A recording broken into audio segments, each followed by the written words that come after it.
I confided my engagement doubts to my best friend. Turns out he was sleeping with my fiancée. I always thought the greatest betrayals came from strangers or from people who never really loved you in the first place. I thought the sharpest knife would be wielded by an enemy. I was wrong. The sharpest knife is the one handed to your best friend, the one you grew up with, the one you let in past every guard because you never imagined they'd be the one to cut you. My name doesn't matter here. Let's just say I'm 32. And until this year, I thought I had life mapped out. I had the career, the apartment that felt like home, the girl I loved enough to propose to, and the best friend who'd been at my side since we were 6. If you'd asked me a year ago who I trusted most in the world, I'd have answered without hesitation. My fiancée, Sarah, and my childhood best friend, Kyle.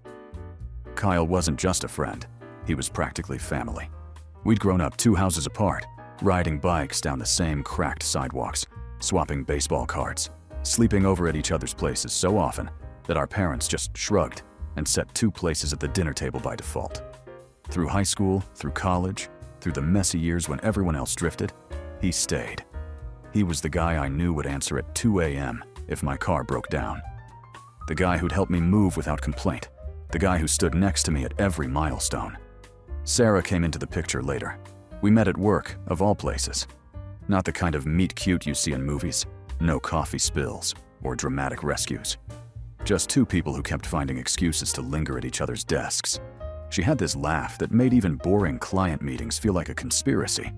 Like we were both in on a joke the rest of the room wasn't sharp enough to catch. I fell hard. 3 years in, I proposed. It wasn't elaborate. I'm not a skywriting or flash mob kind of guy. Just a quiet dinner, a nervous pocketed box, and a shaky-voiced question I hoped I'd only ever have to ask once. She said yes. She cried. I cried. We called our families. Kyle was the first person I texted, and he called me immediately, yelling into the phone like I'd just hit the winning shot at a championship game we'd dreamed about as kids. That moment, I thought, was one of the happiest of my life. I didn't know that a year later, that very same guy would be the reason I'd sit alone in an empty apartment, staring at a canceled wedding deposit and wondering how I'd missed every red flag waving right in front of me. The first cracks didn't even look like cracks. They looked like nerves, like jitters. Getting married is huge, right? I'd never done it before. My parents were divorced, not in a catastrophic table-flipping way, but in a tired, 2 people gave up way. I worried I'd inherited that fatigue. I worried about the finances, about combining everything, about whether Sarah and I really saw kids and houses and retirement in the same picture. Kyle was the one I turned to. Of course he was. He'd known me longer than anyone. He knew the way my brain chewed things into pulp. I'd go to his place, or we'd sit in the bar we'd been going to since our fake ID days, and I'd spill everything. My fears, my questions, my what-ifs. He'd listen, nod, toss in a joke when I spiraled too far. He said the things a friend is supposed to say. Man, it's normal. Everyone freaks out before the big stuff. You've got this. I believed him. Why wouldn't I? What I didn't know was that while I was pouring my doubts into him, while I was trusting him with my messiest, most vulnerable thoughts, he was texting Sarah at night. What I didn't know was that my brother was slowly becoming her confidant too. And that confidant was turning into something else. But I'm getting ahead of myself. That's the trouble with hindsight. It burns the edges of the story, makes you want to jump ahead to the explosion when the real damage is in the slow leak you ignored. Back then, it just felt like life. A man about to get married, leaning on the 2 people he trusted most, his fiancée and his best friend. I thought I was lucky. I thought I was safe. I had no idea both of them were already writing me out of the story. If you had a transcript of my life from that stretch, it would read like a man auditioning for adulthood with cue cards he wrote himself. I went to work, I handled clients, I answered emails that began with "Hope you're well" the way everyone does, by not answering the hope at all. I checked in with vendors about chair rentals and linen swatches I pretended to care about. I Googled how to write vows that don't sound like a LinkedIn post. And between all that, I kept ending up at Kyle's. Kyle's apartment wasn't anything special. 2 bedrooms in a building that had seen college kids and divorcees cycle through like seasons. but it had a couch with the kind of slump that means it's seen tears and spilled beer. And it had the comfort of 1,000 small memories wired into the outlets. We'd watch games we didn't really care about, eat takeout from the Thai place with the curry that always stains the containers, and I'd start talking. Not just one kind of talking either. The full range. I love her, and I'm terrified. I'm excited, and I can't sleep. I don't know if I'm good enough at being steady. I don't want to mess this up the way my parents did, slowly, quietly, until one day, the only thing they shared was a calendar around holidays. He would listen in the way that made you believe listening could be a profession. Not a lot of interruptions, the occasional nod. Sometimes he'd tilt his head like a mechanic looking at a rattle you can't locate. He was good at being the guy you can talk to without having to ask if you're being too much. We had a shorthand for everything childhood friends do. He knew when to make a joke about my overly practical proposal. No drone show? Coward. And when to say the soft thing at the right time. It makes sense to be scared if the thing matters. What I didn't register, because why would I, was how my confessions were formatting instruction sets for him. I thought I was doing the healthy thing, voicing doubt out loud, so it couldn't metastasize in the quiet. I didn't see how often the answer to my doubts became, in his mouth, a flattering portrait of Sarah. When I said I worried I didn't show up right, he told me Sarah was patient and thoughtful. When I said sometimes I felt swallowed by logistics, he said Sarah had a way of making errands feel like a date. When I said I worried about money, about combining finances and accountability, and the fear I'd become my father counting every light left on, he told me Sarah was responsible, soothing, practical in an anchored way. At first, that comforted me. It's what you want a friend to say about the person you're going to marry, that they're a safe harbor. But the more I poured, the more I noticed how his assessments of her were not the usual friend of the relationship compliments. They were precise. He cited examples I hadn't given him. She always switches the mug and the water glass at your place, if you're both on the couch, because you'll inevitably reach for the mug, and she'd rather spill her water than your coffee. That's not the sort of observation you make from a handful of group hangouts. That's muscle memory. I brushed it off. The three of us had spent plenty of time together.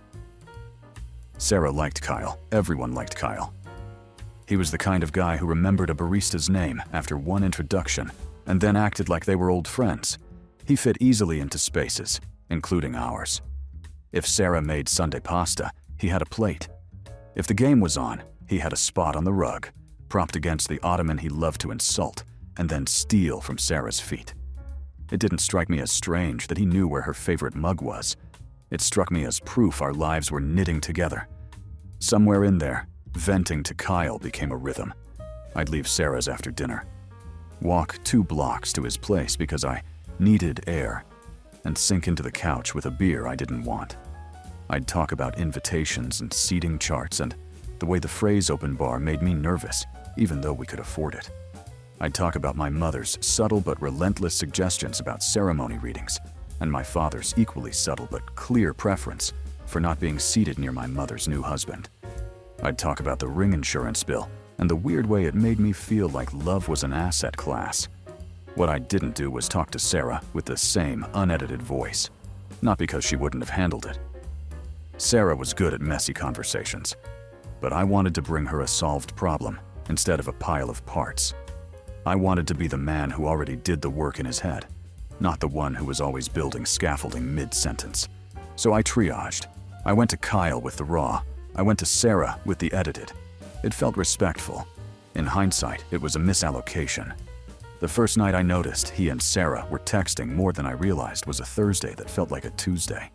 We were at his place, the game on in the background, and his phone lit up with her name.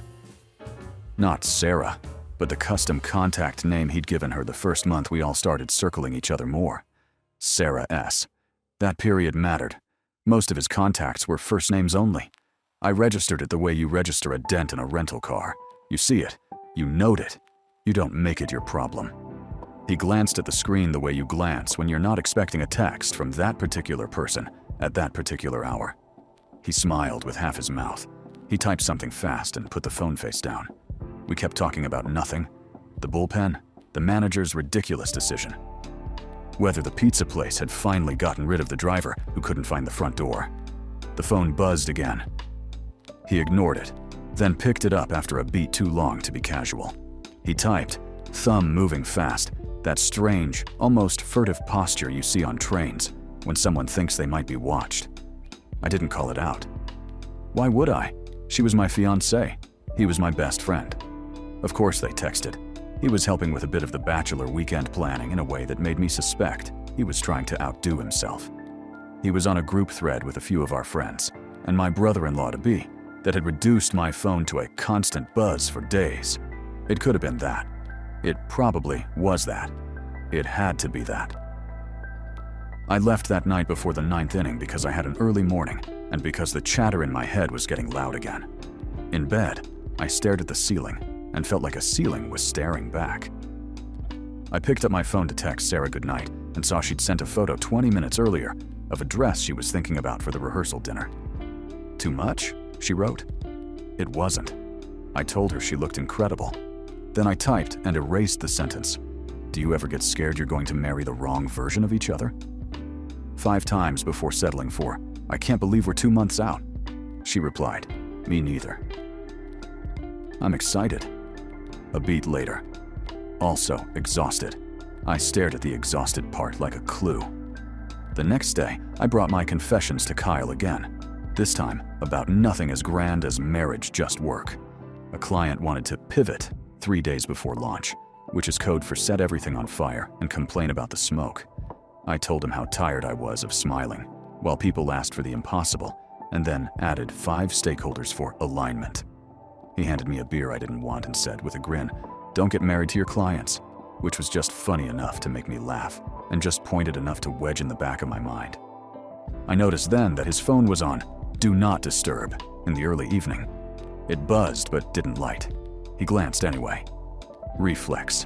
He thumbed it awake a few times like checking a pulse. Later, when I stood to grab water from his fridge, he slid the phone under a cushion without seeming to notice he was doing it. I recognized the move, because it's what people do with remotes. They don't care if you use, but do care if you see what they were watching. I kept telling myself I was tired. Tired makes you suspicious. Tired makes you imagine your friends are villains, and your fiancé is an unsolved puzzle. It's not a fair mood to make decisions in. So I made none, and instead asked Kyle something I hadn't intended to ask. You ever think you're not cut out for the permanence of it? That some people are good at the long haul, and some are meant to be really good at 100 miles, but crap at the marathon? He didn't answer right away. He did that head tilt again, the one that felt like a mechanic diagnosing without opening the hood. He said eventually, I think the people who are good at the marathon aren't the ones without doubts. They're the ones who keep moving forward even when the doubts outnumber the miles. It was good advice. It was also exactly the kind of thing Sarah would say when I spiraled. I told myself that meant we were well matched. A week later, we hosted both families for a Sunday dinner that was supposed to be casual and felt like a political summit with appetizers. My mother and Sarah's mother found common ground in flower arrangements. My father and Sarah's father found common ground in silence. Kyle came early to help set up folding chairs and stayed late to help clean because he was the guy who does that without being asked.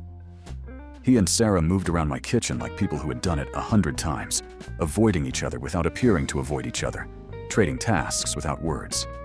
People do that when they're comfortable. People also do that when they are very carefully not touching parts of the room that have become electric. After everyone left, Sarah leaned into me on the couch, feet tucked under, and said, "It's good to have people, even when it's loud." I agreed. She fell asleep on my shoulder, with the kind of trust that makes you want to be better than you are. I put my phone down and glanced at hers without meaning to. No banners, no previews. She'd turned off notifications on the lock screen months ago because it was making me insane during meetings, a move I supported because I'd done the same. I put both phones on the coffee table like truce flags. In the weeks that followed, the wedding planning turned into its own job. We were arguing more, but not in the way you argue when something's wrong. More in the way you argue when you're both trying to manage a memory you'll have to live inside for the rest of your life. Should we splurge on a band?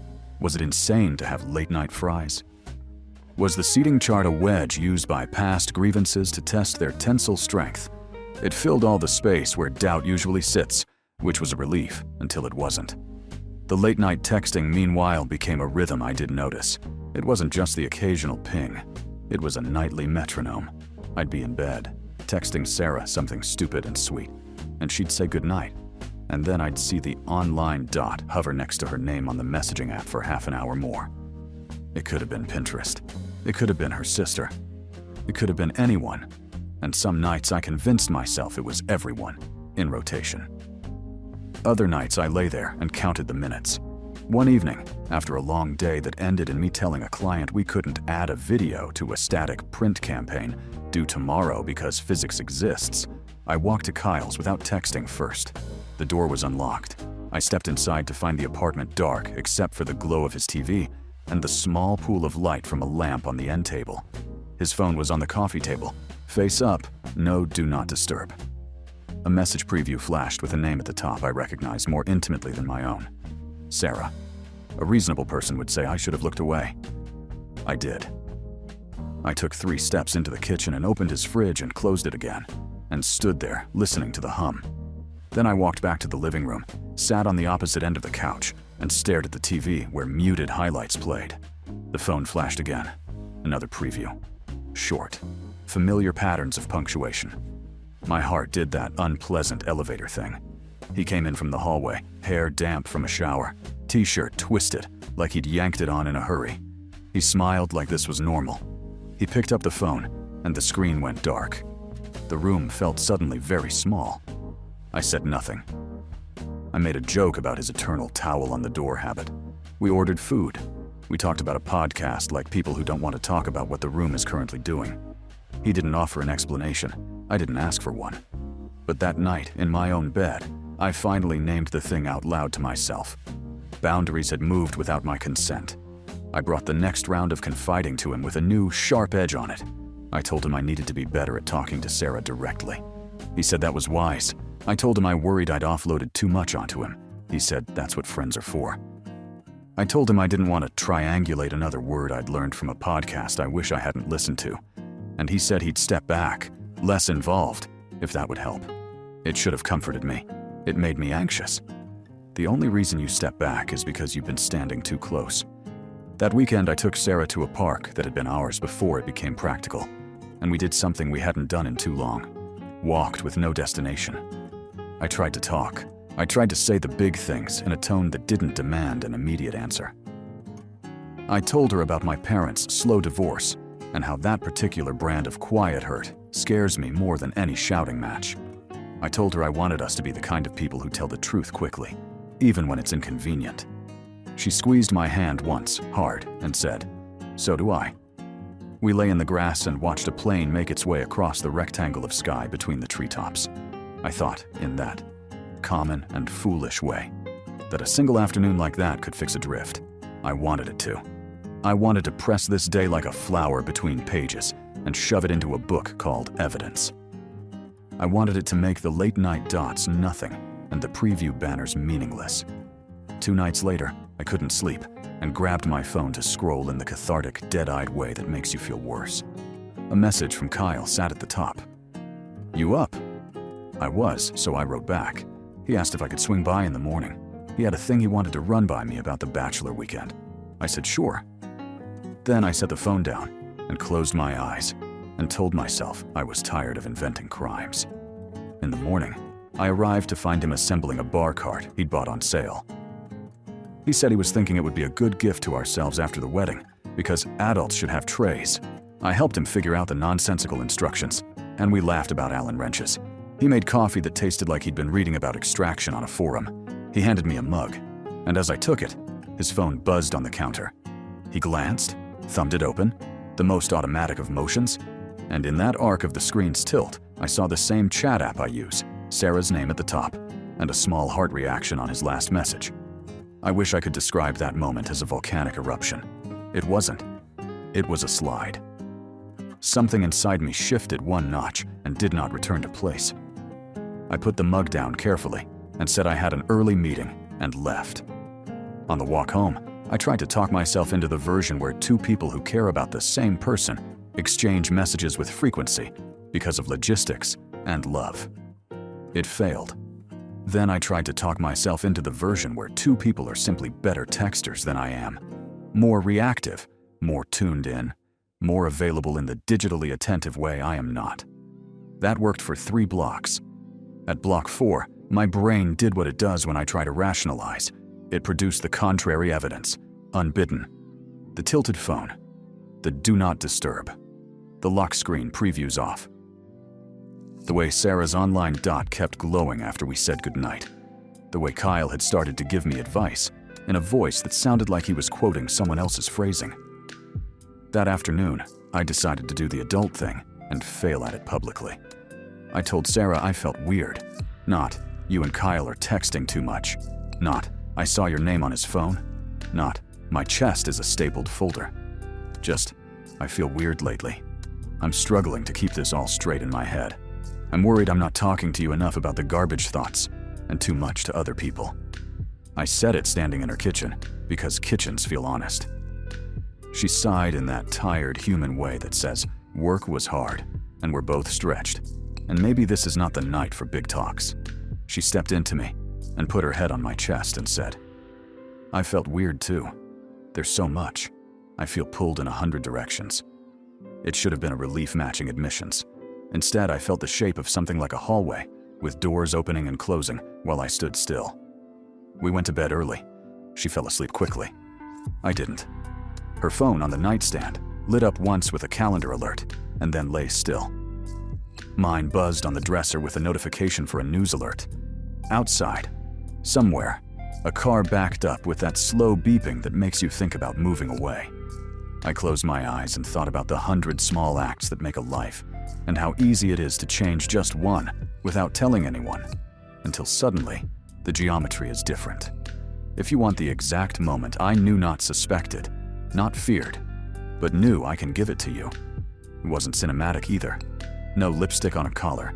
No overheard call with a whispered, I love you. It was a Tuesday morning at 6:12 when I borrowed Sarah's car because mine had a slow leak and I was taking it to the shop after work. I got in, turned the key, and the Bluetooth connected. The last call list blinked on for half a second, just long enough for my brain to take a photograph. Kyle's name was at the top. 12:41 to my bus want 55 minutes. I sat there with my hands on the steering wheel like it was a stabilizer.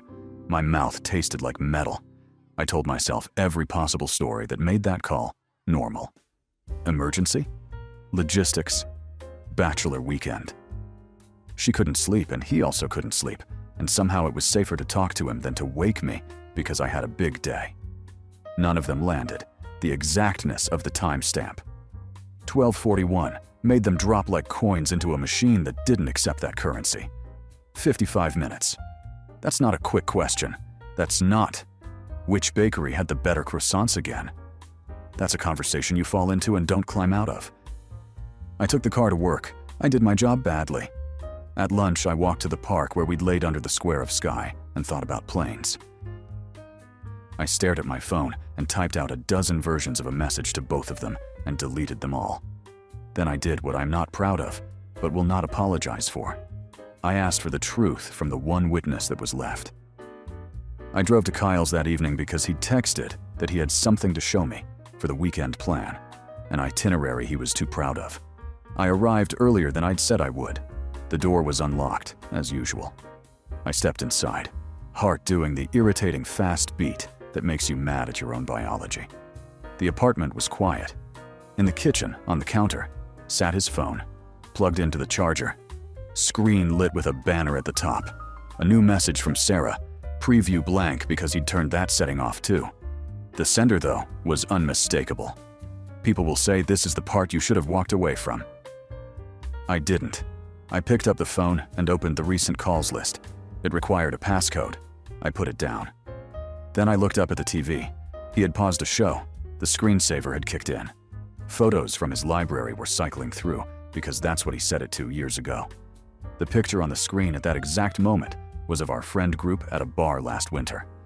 The next photo, because algorithms are bored comedians, was a shot of Sarah's kitchen island with a cake she made for a holiday party. The next was an image of a street I knew near Sarah's place, taken at 12:58 a.m. according to the tiny timestamp that some screensavers insist on, including like a footnote no one reads. The next was a screenshot of a map with a pin near the park where we lay under that section of sky. A story was arranging itself without my consent. Kyle walked out of the hallway with a laundry basket, like a man in a commercial. He saw me. He saw where my eyes had been. There was a second, a literal countable second, where you could watch him rewrite his next line. He exhaled, and the sound of that breath told me everything. I didn't confront him then. I didn't need to. Part of me wanted to, in that American dramatic way that resolves nothing and gives neighbors stories. The rest of me knew the confrontation needed both of them in the same room. Anything else was either a rehearsal or a mistake. So I asked him a simple thing, in a tone so neutral it felt cruel. I asked if he'd talked to Sarah late last night. He said, "Yeah, wedding stuff." I said, "For 55 minutes?" His face did the arithmetic.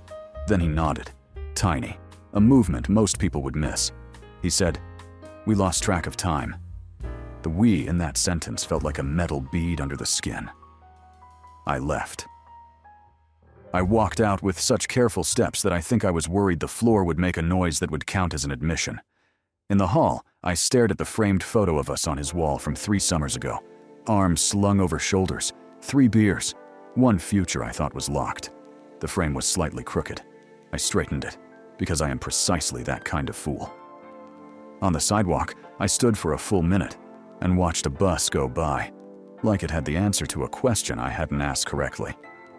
Then I turned and walked toward the nearest place where the coffee is too expensive, and bought one anyway, because I needed my hands to do something other than shake. That night, I sat on my couch and wrote a list with a blue pen because black felt too stark. I wrote, "Late night call, 55 minutes, park photo, map screenshot, confessions inverted." Then I wrote, "Do not explode, schedule." Make them both say it where the air knows the shape of it. I texted them both a group message I'd never used before. "Dinner at mine tomorrow. I want us to go over last logistics together. Final push." Sarah wrote, "Yes." Kyle wrote, "Absolutely." I put my phone face down and breathed in 4s until my head stopped sounding like a box of nails. This is the place where people like a cliffhanger. I don't. But I'll stop this part here, because the next section isn't confiding anymore. It's choosing the room where the truth is going to live. It's a funny thing, the way hindsight makes the past glow like a crime scene under blacklight. Once you know what to look for, all the little things you brushed off suddenly stand out in high relief. But back then, I wasn't looking for betrayal. I was looking for reassurance, for signs that I was just being paranoid. And the universe, as it does, kept giving me both at once. Sarah started getting busy. Not unusual, right? We were in the home stretch of planning a wedding. Anyone who's gone through it knows it can eat your entire calendar, your energy, even your personality. But this wasn't the normal kind of busy. It wasn't just work calls and florist appointments and the endless back and forth with the caterer. It was absent busy. The kind where she'd be sitting next to me on the couch, but her mind was clearly elsewhere. I'd ask about her day and get a generic, "Fine, just long." I'd crack a joke and she'd smile, but it felt like her smile was being rented out to someone else. At night, she took her phone into the bathroom more, scrolled with the door closed, came back with that dazed look people get when they've been sucked into someone else's orbit. I told myself it was wedding stress, that she needed space, that if I pressed too hard I'd look insecure, and maybe, deep down, I didn't want the answer. Kyle and I still hung out, but something in the rhythm shifted. He stopped inviting me over as much. When I did show up, he'd suddenly remember something he had to do. Laundry, work emails, a call. Our conversations became shorter, punctuated by silences that never used to exist between us. And when I mentioned Sarah, he got cagey, too quick to change the subject, too vague in his compliments. Once, I casually asked, "Hey, you two been talking about the bachelor weekend stuff? Just wondering where things are at." He froze just for a second, then smiled. "Yeah, some logistics. Don't worry, it's gonna be great." That "some logistics" stuck in my head like a splinter. The nights were the worst. I'd say goodnight to Sarah, roll over, try to shut my brain off. and then I'd see it, her online dot, glowing like a tiny green accusation. She told me goodnight at 11:20, but at 12:15, 12:40, still online, typing, pausing, typing again. I'd lie there staring at the screen, convincing myself it was Pinterest, or her sister, or some wedding blog deep dive, until the night the Bluetooth call log told me otherwise. Like I said before, the moment was almost laughably mundane. Borrowing her car, the screen blinking on. Kyle's name, time stamped past midnight, nearly an hour long. That was the point where my suspicions solidified into something heavier, colder. It wasn't proof in the courtroom sense, but it was proof in the gut sense. And your gut rarely lies when all the little signs line up like dominoes. I didn't explode right away. I wanted to. God, did I want to? To storm into Kyle's apartment, shove the call log in his face, demand the truth. To shake Sarah awake and make her explain how midnight calls with my best friend counted as wedding stress. But something in me held back. Maybe it was survival. Maybe it was pride. Maybe it was knowing that once the words were out, I couldn't take them back, couldn't pretend I didn't know. So I planned. I set that group dinner, pretending it was about final wedding logistics. I wanted them both in the same room, where neither could run, where excuses couldn't be rehearsed in private. I wanted to watch the way their eyes moved, the way their bodies tilted, the pauses between their sentences. I wanted the truth to step out into the open, where I could finally stare it down. The night before that dinner, I lay awake and replayed the last 6 months like a film reel. The late-night dots, the texts, the silences, the phone tilts. And I realized the betrayal wasn't just in what they were doing. It was in how easily they'd both let me confide in them, night after night, while they built their own secret world. The worst part of betrayal isn't the act itself. It's the knowing they let you stand there, wide open, while they slipped the knife in. And by the time that dinner came, I was ready to finally feel the blade. When the night of that dinner came, I remember setting the table like it mattered. 2 plates across from mine, napkins folded, wine glasses out, even though I didn't plan to drink. It was absurd-like preparing for a normal evening. But something in me wanted the scene to look civilized. Maybe I thought it would anchor me, keep me from flipping the table when the storm hit. They arrived within minutes of each other. Sarah first, with a small smile that didn't quite reach her eyes. Kyle right after, carrying a 6-pack of beer he set down like it was a peace offering to a war no one had named. We sat. Small talk happened. Work updates, a joke about traffic, a comment on the weather like we hadn't all been living in the same suffocating heat wave for weeks. My heart hammered through it, drowning out the normalcy. I let them settle, let them relax into the illusion. Then I reached into my pocket and pulled out the folded scrap of paper I'd written days before. My blue pen list, late night call, 55 minutes, park photo, map, screenshot, Bluetooth. I set it in the middle of the table. "What's this?" Sarah asked, frowning. "That," I said, my voice steadier than I felt, "is what I know. And tonight, I want to hear what I don't." The silence that followed was the kind that bends air. Kyle reached for the list first, scanning it with a practiced calm that fooled no one. "Man, come on. This looks bad, but it's not what you think." "Then tell me what it is," I shot back. Sarah folded her arms, defensive. "You're keeping track? Making lists? That's not healthy." "Neither are midnight calls with my best friend," I said. 55 minutes, Sarah." "What were you talking about at 12:41 in the morning?" Her lips parted, closed. No words came. That was my answer, really. Kyle leaned forward, palms flat on the table. "Look, we didn't mean for any of this to happen. It started with him confiding in me. Then she confided too. It was..." He broke off, searching for the right lie. "It was emotional. Lines blurred. We should have stopped it." Emotional. Lines blurred. The sanitized language of betrayal. Sarah's eyes filled, but not with the kind of guilt that makes you run across the table to grab someone's hand. No, hers were the tears of someone caught. "How long?" I asked, my voice low. No one spoke. "How long?" I repeated, louder this time, the edge cutting through the room. Finally, Sarah whispered, A few months. Months. While we planned a wedding, while I stood in tuck shops, while deposits stacked up. The words tumbled out after that, halting but damning. It started with late-night texts. About me. About the wedding. About my doubts. She felt understood, she said. Kyle was easy to talk to. Then came the phone calls. Then the accidental meetups when I wasn't around. Every detail hit like a hammer. Not because they were surprising, but because they weren't. Each one aligned perfectly with the moments that had nagged at me. The park, the screenshots, the online dots. Kyle tried to frame it as a mistake. We crossed lines, but we never...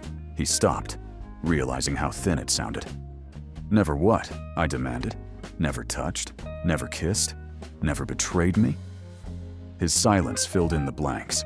I looked at them both, my fiancé and my best friend, and it was like staring at strangers wearing masks I'd stitched myself.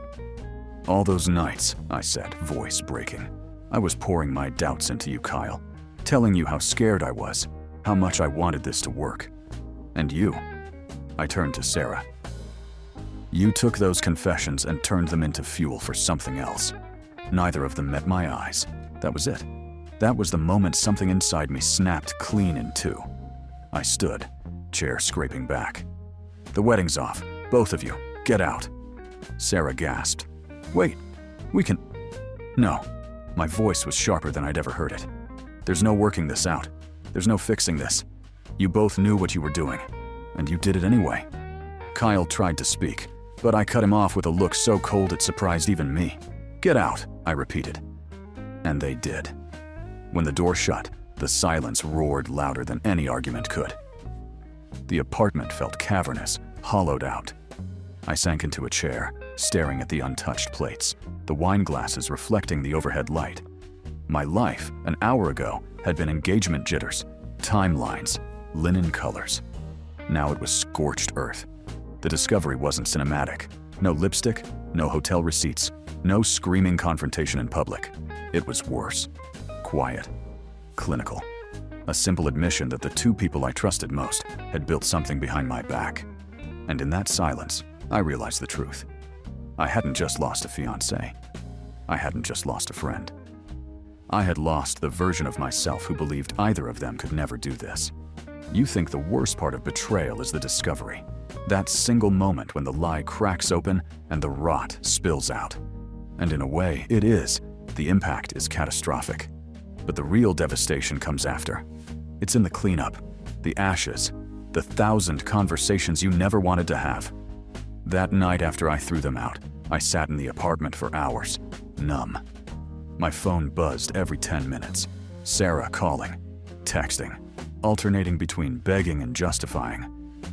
Kyle tried too, his messages swinging from defensive to apologetic, like a man spinning a wheel and hoping one section might win. I didn't respond, not once. The silence was my only weapon, and I wielded it like a blade. The next morning, I called my mom. I didn't know what else to do. She answered on the second ring, cheerful in that cautious way moms use when they sense something's wrong before you even speak. I told her everything. My voice broke 3 times. She didn't interrupt once. When I finished, there was a long pause before she said, very quietly, "I'm so sorry, honey." Then came the rage. Not at me, but at them. At Sarah, for betraying me. At Kyle, for daring to worm his way into my family's good graces all those years only to torch it in the end.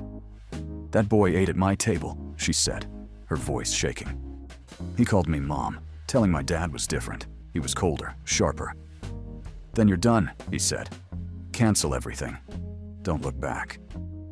Simple, pragmatic, the way he'd always handled pain by turning it into a transaction. But beneath the steel, I could hear it. The disappointment, the anger on my behalf. The way his breath caught just once before he steadied it. Calling the venue was surreal. I need to cancel my reservation, I said. Like I was talking about a hotel room, not the night I'd thought would mark the beginning of forever. The coordinator was polite, professional, but I could hear the subtext in her pause. She'd seen this before. Love stories unraveling like cheap thread. She walked me through the forfeited deposit, the cancellation fees, the final paperwork. I said yes to it all, my voice detached, like I was a secretary canceling someone else's plans. Then came the florist, the photographer, the band. Each call was a little dagger, each cheerful, "Hi, how can I help you today?" followed by my flat, "I need to cancel." Some asked why, some didn't. One photographer whispered, "I'm sorry," in a tone that told me she knew. Word spreads. It always does. Our mutual friends were the hardest part. The group chat exploded the day after, once Sarah realized the wedding was canceled, and Kyle was suddenly scarce. Texts pinged in nonstop. What happened? Is it true? No way, not Kyle. Some took my side immediately. They showed up with pizza, with beer, with the kind of awkward comfort that says, "We don't know what to say, but we're here anyway." Others tried neutrality. "It's complicated. You should all talk it out." Those were the ones I quietly removed from my life. If betrayal isn't clear-cut to you, then neither is loyalty. And then there were a few who chose Sarah and Kyle, whether out of misplaced sympathy or because they'd been closer than I realized, I don't know. They unfollowed me online, stopped responding, shifted allegiance. That stung more than I care to admit.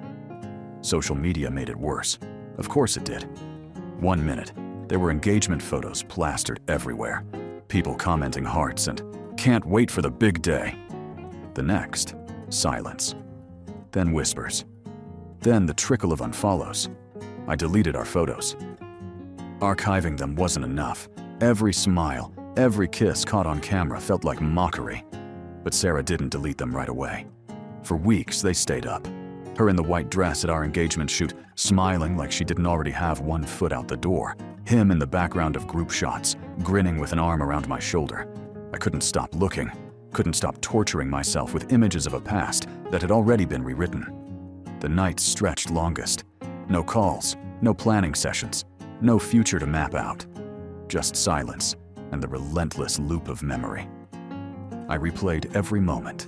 The way Sarah leaned her head on Kyle's shoulder once, when we all watched a movie. The way they exchanged glances at that dinner. The way I had brushed off the obvious because love makes you blind, and friendship makes you reckless. The loneliness wasn't just missing her, it was missing them. Both of them. My fiancé, my best friend. They had been my anchors, and now they were the storm. Grief curdled into anger. Some nights, I paced the apartment, fists clenched, imagining what I'd say if they showed up at my door. Other nights, I drafted texts I'd never send. Brutal truths, accusations, lines that cut as deep as they had cut me. But I never pressed send, because the silence spoke louder. It was about 3 weeks later, when the dust had started to settle but the ache hadn't, that Kyle finally showed up at my door. No text, no warning, just knocked until I opened. He looked awful, gaunt, unshaven, eyes ringed with guilt. He tried to speak, but I stopped him.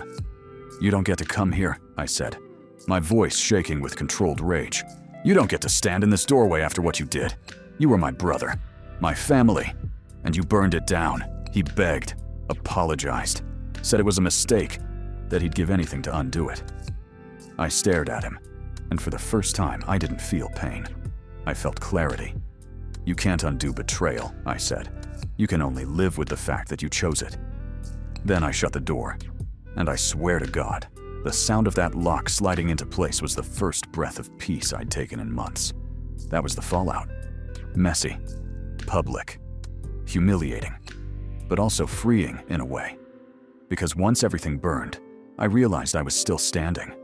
And sometimes, standing is enough to begin again.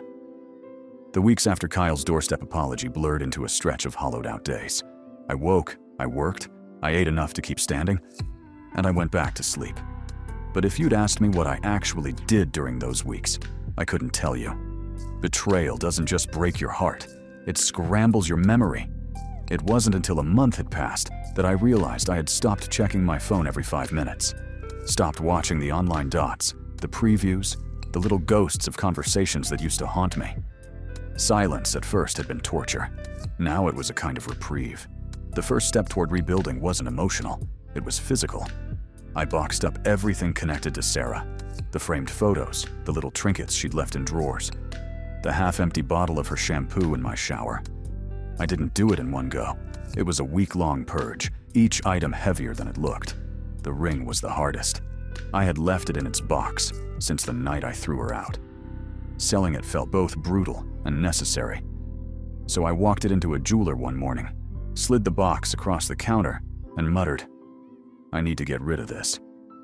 The man nodded without a word. Minutes later, I walked out with a check that felt like blood money. I didn't spend it. I couldn't. I tucked it into a drawer, a symbol of what I'd survived. I don't know if it was my mom's suggestion or my own desperation, but I started therapy. At first, I hated it. Sitting in a room, laying out my humiliation for a stranger to analyze it, felt like volunteering for more pain. But week after week, something shifted. My therapist didn't just let me vent. She held up a mirror. She showed me the pattern, how I had offloaded my doubts onto Kyle instead of Sarah, how I'd edited myself for her instead of showing the raw parts, how I'd ignored the alarms in favor of the comfort of denial. None of it excused what they did. Nothing ever would. But it gave me back a sense of control. The betrayal wasn't my fault, but the silence leading up to it, that part I could own. And in owning it, I could start to heal. Friends chose sides. Some stayed, some drifted, some cut me off entirely, which told me all I needed to know about their loyalties. The first time I saw Sarah in public after everything, it was at a friend's birthday. She walked in with a group of mutuals, laughter just a little too loud, her smile just a little too forced. Our eyes met across the room, and for a moment, I felt the old ache. But then I noticed Kyle trailing behind her, not close enough to look like a couple, but close enough to confirm what I already knew. And just like that, the ache turned to steel. I didn't speak to either of them, didn't acknowledge them, didn't need to. Their presence was its own indictment. Healing didn't happen in grand gestures. It happened in small, stupid moments. The first time I cooked dinner without thinking about whether Sarah would like it. The first time I really laughed at a joke without the sound catching in my throat. The first time I realized I hadn't thought about them all day. I started running again, not because I liked it, but because it gave my anger somewhere to go. Mile after mile, pounding pavement until my chest burned and my head finally went quiet. I reconnected with old friends, the ones I'd sidelined during the relationship because I was too busy being a couple. They welcomed me back without question, without judgment. We drank cheap beer on porches and laughed about high school stories, and I remembered there had been a me before Sarah and Kyle. The biggest shift came months later, when the pain dulled into something else. Not forgiveness, never that, but perspective. I realized betrayal doesn't define you, it exposes the people who inflicted it. Sarah had chosen comfort over honesty. Kyle had chosen desire over loyalty. Those choices belonged to them, not me. My choice was what to do next. 1 year later, I was standing in the same park where Sarah and I once lay under the treetops, watching a plane crawl across the sky. Only this time, I was alone. The air was sharp with autumn. Leaves crunched underfoot. I didn't feel sadness, or rage, or even nostalgia. I felt free. Free from the weight of their secrets. Free from the endless loop of why me. Free from the idea that my life had ended the night I set that blue pen list on the table. Because it hadn't ended. It had only changed. Sometimes I wonder if they lasted. Sarah and Kyle, the fiancé and the friend, the pair who burned me to build themselves. I don't know, and I don't care. Because the real victory isn't in seeing them fail. It's in knowing I survived. I rebuilt. I stood again. And one day, when I marry someone who deserves it, my vows will begin with the truth. I know what betrayal looks like. I know what survival feels like. And I choose you anyway.